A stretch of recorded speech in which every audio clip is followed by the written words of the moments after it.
وروستیو کلونو کې د هیواد په روغتونونو کې د نویو پرمختللو درملنو ښې اسانتیاوې رامنځته شوي دي. ډیری هغه ناروغان چې مخکې کلونو کې به په هیواد کې دننه د هغوی درملنه ناشونې وه او ګاونډیو هیوادونو ته به د درملنې لپاره تلل، اوس مهال په پلازمینه کابل او ځینې نورو ولایتونو کې د دا ډول ناروغانو د درملنې ښې اسانتیاوې رامنځته شوي دي. د کابل ښار د شیخ زاید په روغتون کې د اعصابو د جراحۍ او د زړه د ناروغیو معاینات، همدارنګه د نورو بیلابیلو ناروغیو درملنه په ښه توګه ترسره کیږي. تشخیصیه بخش کې موږ یو بخش د ایکو په نامه لرو. ایکو چې هغه د زړه معاینات یعنی والونه، حرکات موږ ته ښیي او نظم بودن درته ښیي. مخکې دونه چې موږ مریض عملیات ته بوزو یا عملیات کو نو کانسلټان هغه ایکو معاینه ورکوي، نو دلته په ډیر ښه ډول ایکو معاینه کو چې دا بیرون کې دا په 2000 روپۍ اجرا کیږي.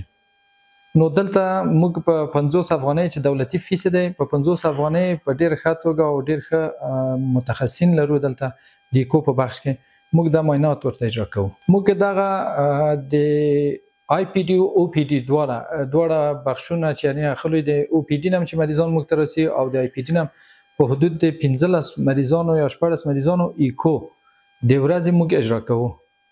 نو دا په میاشت کې تقریبا داسې 300 370 یا 400 مریضانو ته موږ ایکو خدمات اجرا کوو.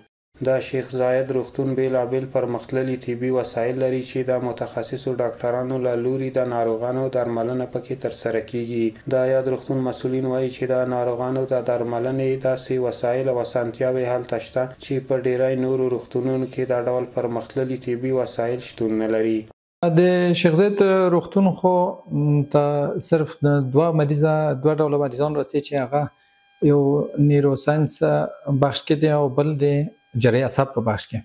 او تشخیصیه بخش بیا عمومي ډول باندې موږ مریضان ته خدمات وړاندې کوو چې هغه د ایکو بخش لرو، الټراساوند بخش لرو او ای جی جی بخش هم فعال دی، بل څنګه ایکس ری ده او ډیر ښه یو مجهز لابراتوار موږ لرو.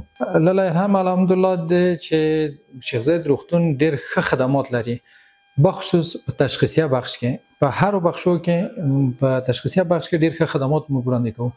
یعنی په ډیرو شفاخانو کې د ایکو بخش نشته چې هغه د زړه معاینات وي، موږ دلته لرو. او د ایکس ری بخش په ډیرو شفاخانو کې فعال نه دی، د تشخیصیه په حصہ کې موږ دلته ډیر په فعاله توګه 40 ساعته لرو او ډیر ښه یو مجهز لابراتوار لرو موږ په او پی ډي بخش کې.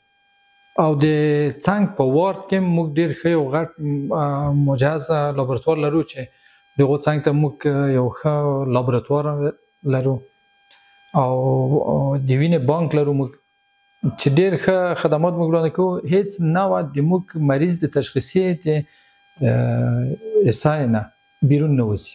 د یادونې وړ ده چې د عامه روغتیا وزارت له لوري د هیواد د روغتیايي خدماتو د ښه والي لپاره بیلابیل پروګرامونه پلي شوي دي چې د خصوصي او دولتي روغتونونو په فعالیتونو یې مثبت اغیز کړی دی. د ناروغانو د درملنې ښې اسانتیاوې او همدارنګه په بیلابیلو برخو کې اصلاحات ورسره رامنځته شوي دي.